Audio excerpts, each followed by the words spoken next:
Bonjour, on se retrouve aujourd'hui pour la réalisation de cette petite trousse.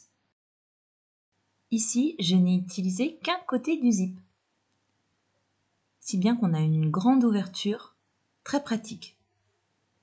C'est parti pour la liste des fournitures.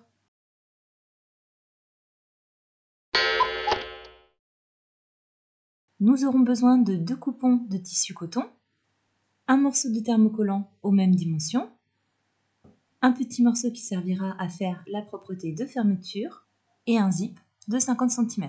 Ici, j'ai utilisé une fermeture sans fin, mais vous pouvez très bien prendre une fermeture classique et couper les extrémités métalliques. On commence par placer le thermocollant sur le tissu extérieur à l'aide du fer à repasser.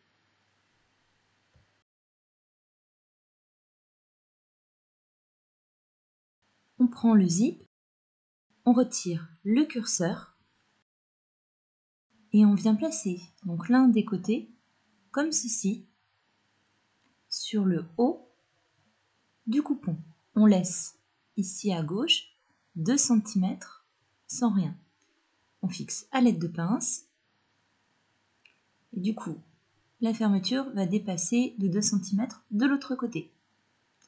On prend ensuite le tissu doublure, donc à l'intérieur, on place les tissus endroit contre endroit et on repositionne les pinces afin que la fermeture soit prise en sandwich. Sur chacun des côtés, on vient faire un repère à 4 cm.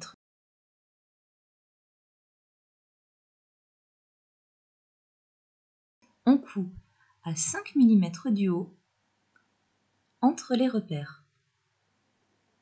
Voilà ce que l'on obtient.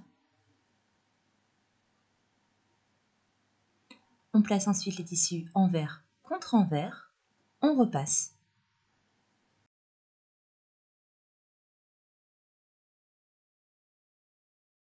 On fait à nouveau nos repères de chaque côté, toujours à 4 cm. Puis on fait une surpiqûre entre ces repères à 2 mm du zip. On repasse pour retirer les marques de stylo friction. On plie en deux, envers contre envers, notre petit morceau de propreté de fermeture. On vient placer le curseur. Et là, on va se débrouiller pour que les tissus soient alignés. Donc là, j'essaie une première fois.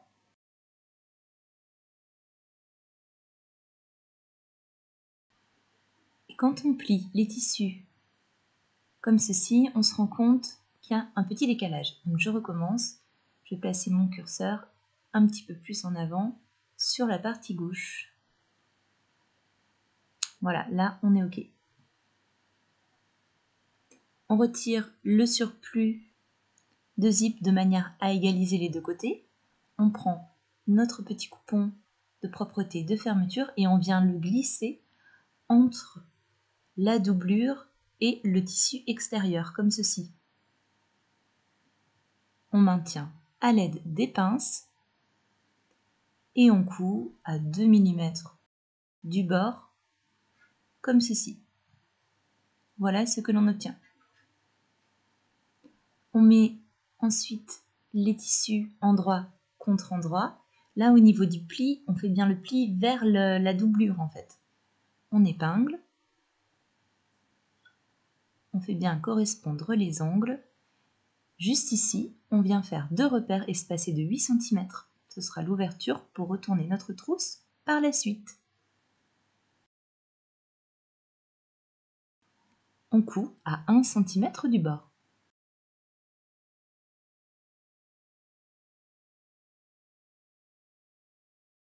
On prend ensuite un petit carré de 2 cm de côté. Et on va venir le placer à chaque fois dans les angles pour réaliser les soufflets. Donc ici contre le pli, là contre les coutures.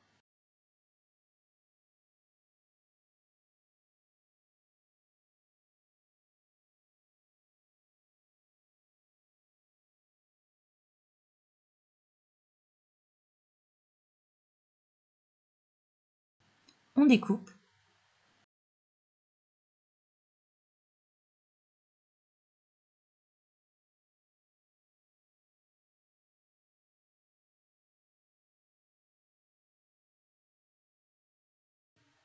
On forme les soufflets.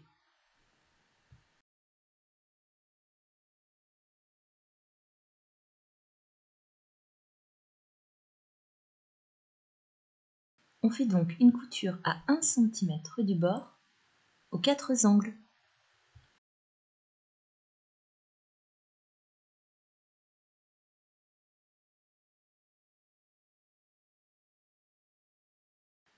On retire le surplus de tissu au niveau du zip et on retourne en passant par la petite ouverture laissée dans la doublure.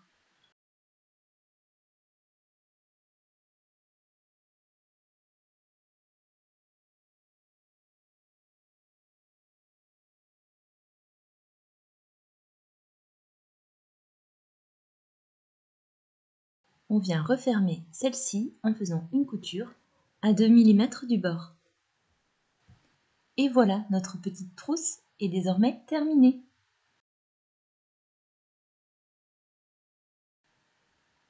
Voici une deuxième version avec d'autres tissus. Bonne journée, à bientôt!